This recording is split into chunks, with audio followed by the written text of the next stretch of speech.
I had been planning that night for weeks. Not just the kind of casual planning where you pick up flowers on the way home or decide to splurge on a nicer bottle of wine. No, this was meticulous.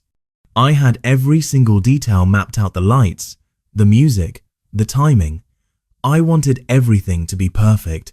The kind of memory that couples tell their children decades later. The backyard wasn't fancy, but it carried a certain warmth. I'd strung up white lights across the trees, rented a portable speaker for soft music, even bought a set of candles to scatter across the patio.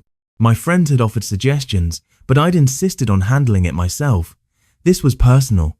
This was mine. Claire was mine. Or so I thought. She had always been the center of attention wherever she went. There was something magnetic about her. Her laugh, her easy confidence, the way she could walk into a room and within 5 minutes, half the people would be clustered around her. I used to love that about her. It made me proud, like I was dating someone brighter than the rest of us. But that brightness had been flickering lately, at least when it came to me. Still, I told myself that a proposal would reignite everything, that if I could just show her, in front of the people she cared about, that I wanted her forever, she'd see me differently. She'd remember why she chose me in the first place. When the night came, everything fell into place almost too easily. Her closest friends were there, glasses of wine in their hands, laughing at some joke I wasn't privy to. The smell of grilled food still lingered in the air. Music played softly, an upbeat pop playlist Claire herself had made weeks ago.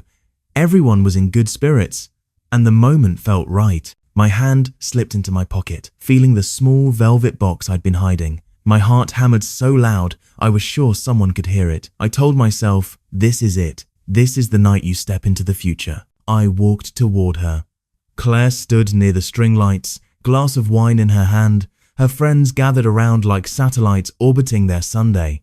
Her dark hair fell in waves past her shoulders, catching the glow of the bulbs in a way that made her look almost cinematic. She smiled when she noticed me, but there was something in that smile, sharp, distracted. I ignored the warning bell in my head. The crowd seemed to sense it before it even happened. Conversations tapered off, laughter quieted. By the time I was standing in front of her, velvet box in my hand, there was silence. The kind of silence where everyone leans in, waiting for history to happen. Claire, I said, and my voice cracked before I forced it steady. You've been the best part of my life for the last 3 years.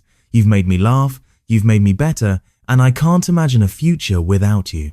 I dropped to one knee. Gasps echoed around us. Someone actually clapped.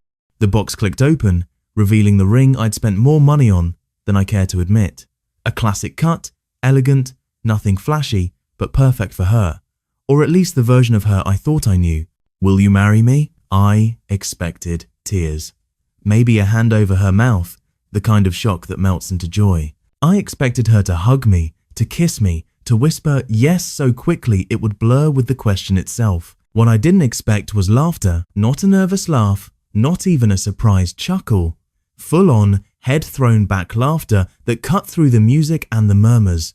Really, Marcus? She said, her voice dripping with amusement, her words loud enough to carry across the yard. You think I'd marry you? My stomach dropped. Her friends froze for half a second, unsure if it was a joke.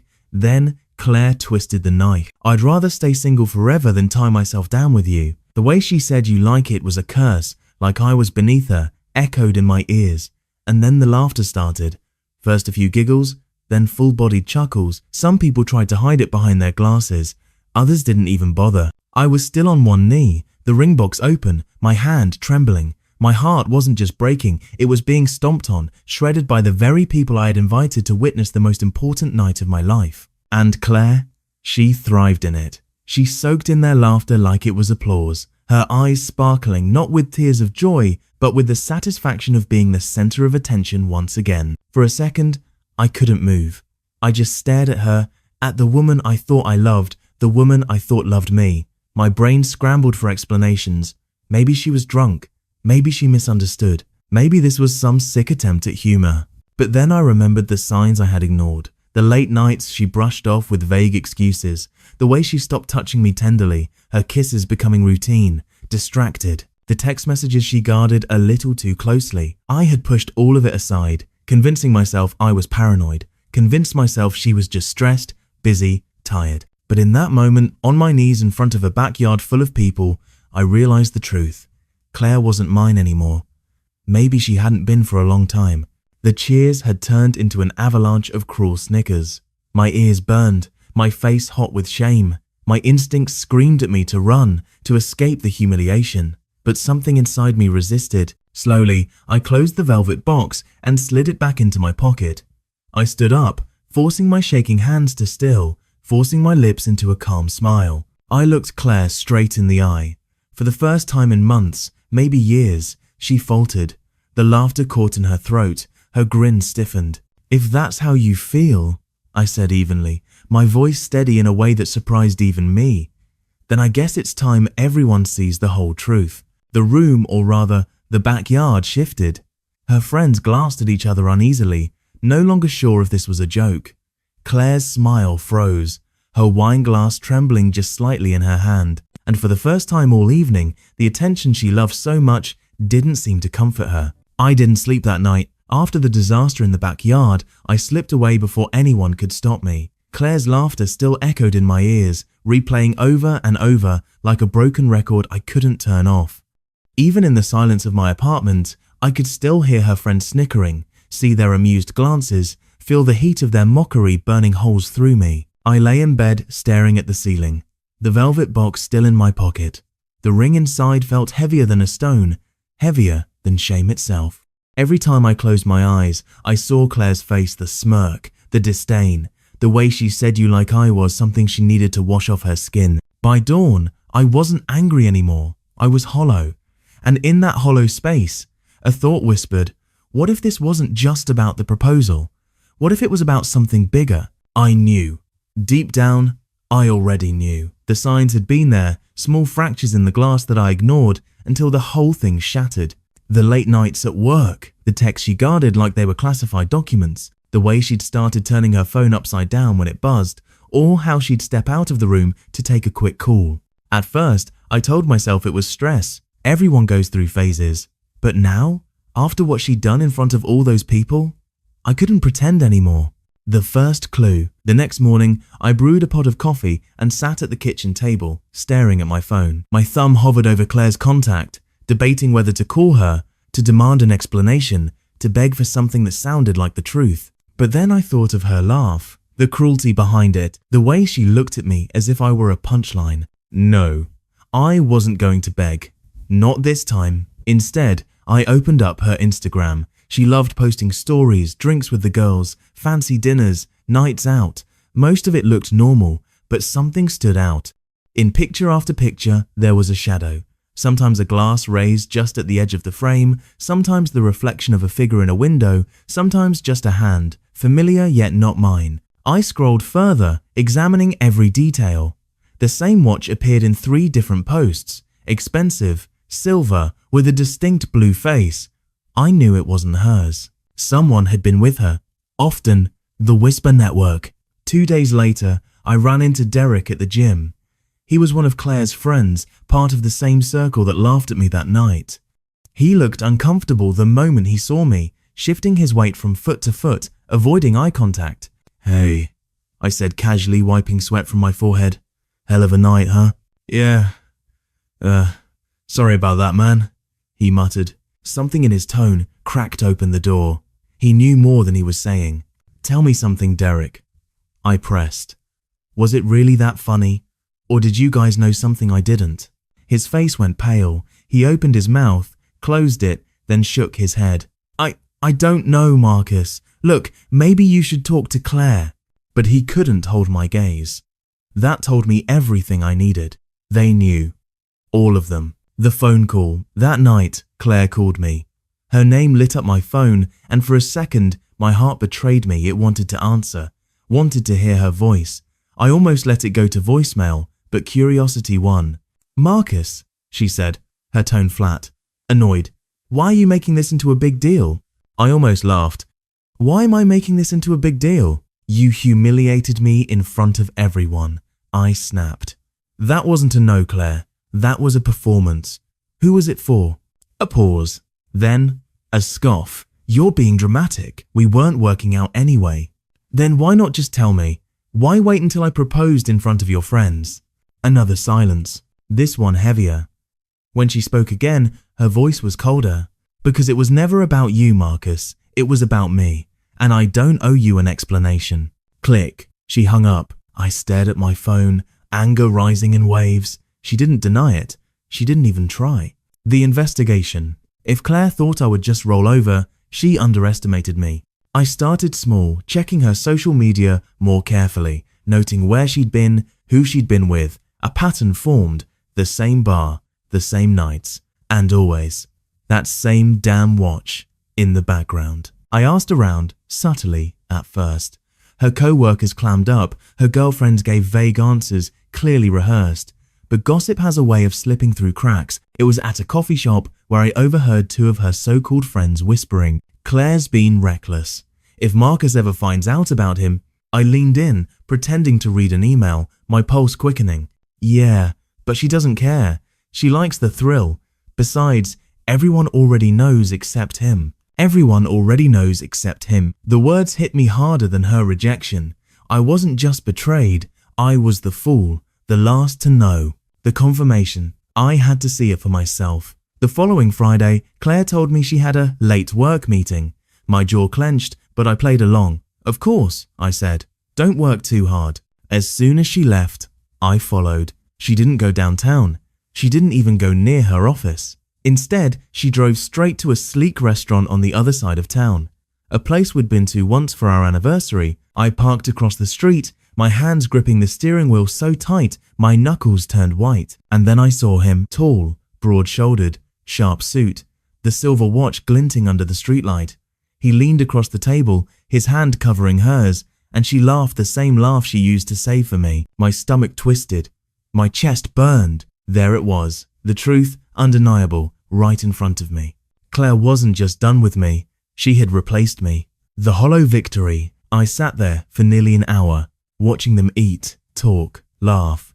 My mind raced with thoughts storming in, confronting her, smashing the perfect little lie she'd built. But another thought held me back. If I went in there, it would be on her terms. Another performance, another scene where she controlled the narrative. No, not this time. I started my car, drove home, and sat in the dark. For the first time in days, I felt a strange sense of clarity. She thought she had humiliated me. She thought I would crawl away, broken, forgotten. But she didn't realize I wasn't done. If Claire thrived on attention, then I would make sure her spotlight turned into a burning glare. If she wanted to make a show of me, then I would give her a finale she'd never forget. That night, as I lay in bed, the velvet box still on my nightstand, I made a silent promise.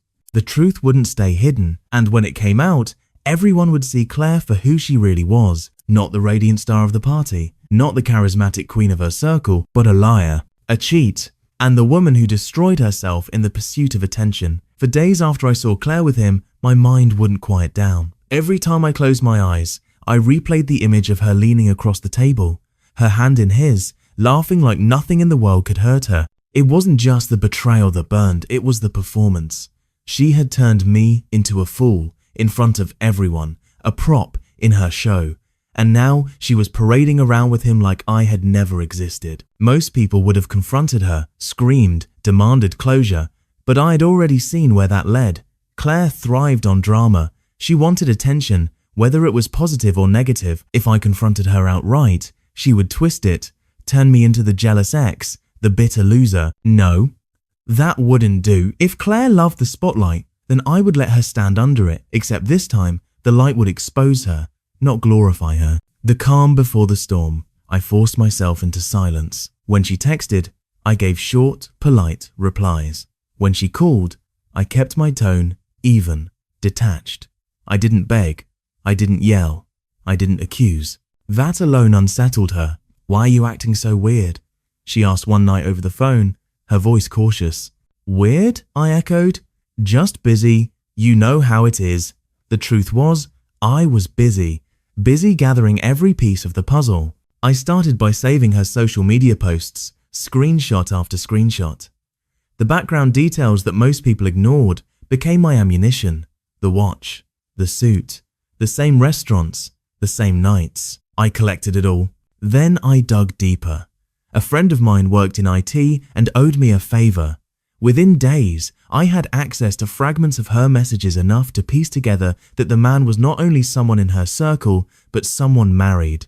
That detail sharpened my resolve. This wasn't just betrayal.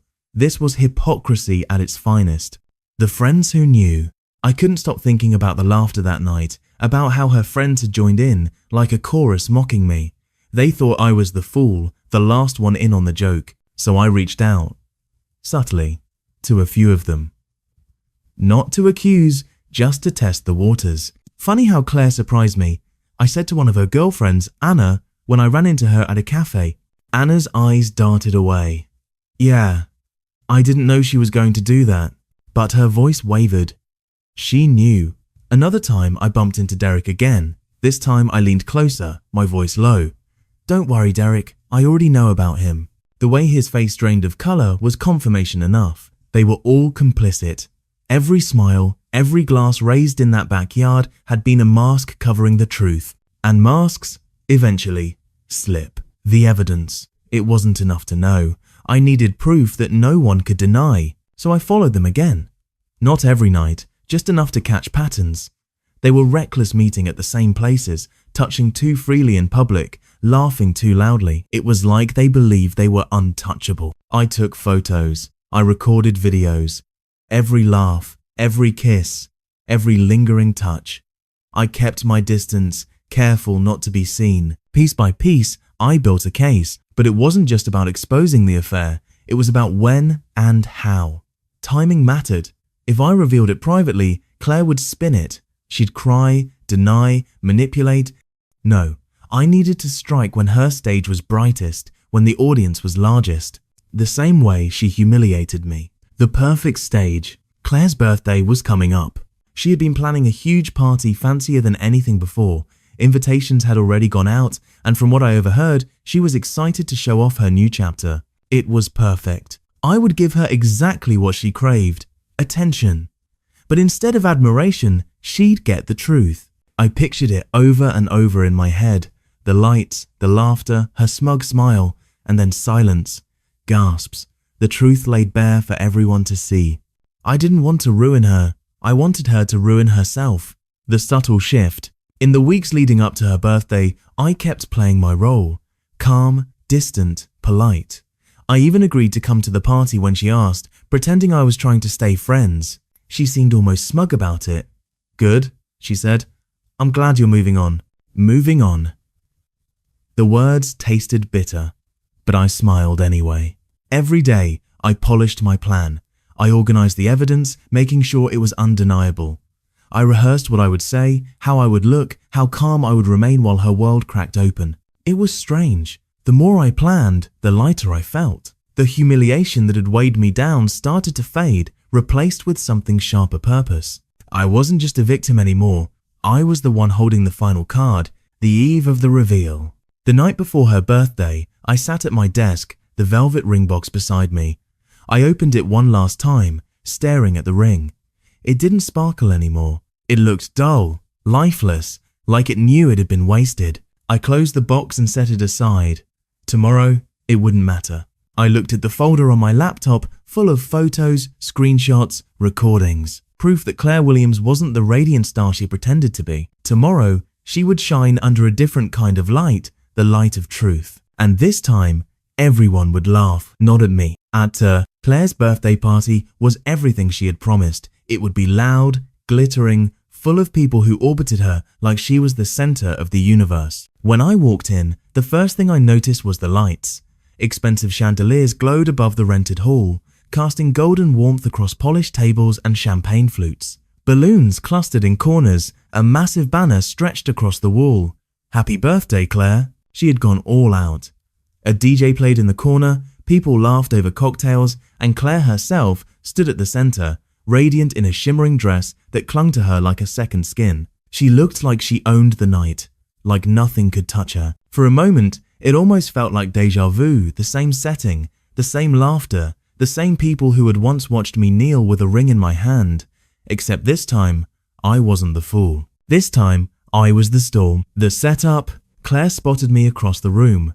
For a second, surprise flickered in her eyes, but it quickly shifted into smug satisfaction.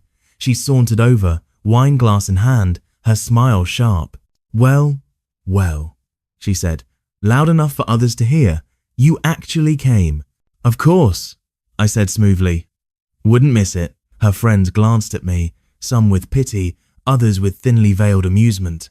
They thought I was still the same Marcus, the man who'd been humiliated, the man who would swallow it all just to be near her. Let them think that. The longer they underestimated me, the sweeter the moment would be. The performance. Hours passed, people danced, drank, and celebrated. Claire basked in the attention, her laugh ringing out like music. I stayed in the background, patient, watching. When the cake was rolled out, a towering monstrosity of pink frosting and sparklers, Claire stepped into the center of the room, soaking in the applause. "Thank you, everyone," she called out, her glass raised. "Another year older, another year wiser, and definitely another year fabulous." Laughter rippled through the crowd. She thrived in it, eyes sparkling. That was my cue. I stepped forward, clinking my glass to draw attention. "If I may," I said, my voice calm, steady, "I'd like to make a toast." The room quieted. Dozens of eyes turned toward me. Claire's smile faltered just slightly, suspicion flickering in her gaze. But she couldn't stop me.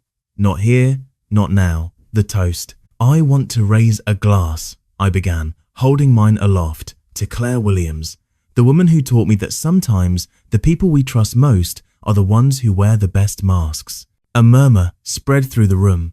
Claire's smile tightened. She showed me that love isn't always about commitment or honesty. Sometimes it's about performance, about putting on a show so convincing that even the closest person can't see the truth. I pulled my phone from my pocket, clicking it awake. The screen lit up with a photo. Claire, sitting across from the man with the silver watch, his hand covering hers. Gasps rippled through the crowd. Claire's eyes widened. "Marcus," she hissed, stepping forward. I held up a hand. "No, Claire. You had your performance. This one's mine." I tapped the screen again. More photos appeared, her at the restaurant, her at the bar, her kissing him in the shadow of a parking lot, every image projected onto the hall's rented screen behind me, where the DJ had quietly connected my laptop. The room erupted in whispers, gasps, and shocked laughter. The fool, Claire's mask cracked. She tried to laugh, tried to wave it off. "This is ridiculous. These are fake." But no one bought it, not with the sheer volume of evidence flashing across the screen. And then I dropped the final bomb. "This man," I said, my voice cutting through the noise, "isn't just some fling. He's married. With children." The room froze. A heavy silence fell, broken only by the sound of Claire's wine glass shattering against the floor as it slipped from her trembling hand. Her friends, the same ones who had once laughed at me, now looked at her with disgust, shock, betrayal. Some shook their heads, others whispered furiously. Claire's face paled. Her confidence, her radiant glow, it all drained away under the harsh glare of truth. She stumbled forward, her voice desperate. "Marcus, stop, please." But it was too late. The liberation. I looked at her one last time, the woman who had once been everything to me. The woman who had taken my love and turned it into a punchline. "I'm done," I said simply, setting my glass down. "You wanted attention, Claire. Well, now you have it. All of it." And with that, I walked away. Behind me, the whispers grew louder, the laughter sharper. But this time, it wasn't aimed at me. It was aimed at her. The aftermath. Outside, the night air was cool, sharp against my skin. For the first time in weeks, I felt light. Free. The weight of the ring, the humiliation, the betrayal, it was gone. I didn't look back. I didn't need to. Inside, Claire's world was crumbling. The friends who once worshipped her now knew the truth. The man she'd chosen over me would have to face his own family. And Claire. Claire would never control the narrative again because the truth was out. And once it's out, it can't be undone. Epilogue. In the days that followed, I heard the fallout secondhand. The married man disappeared from her life overnight. Her friends distanced themselves, embarrassed by their complicity. Claire tried to spin the story, of course, but no one believed her anymore. As for me, I moved forward. Slowly, yes. Painfully, at first. But with every step, I felt more like myself again. I wasn't the man on one knee, begging for love. I wasn't the fool, laughed at by strangers. I was the man who stood up, exposed the truth, and walked away with dignity. And that, in the end, was the best revenge.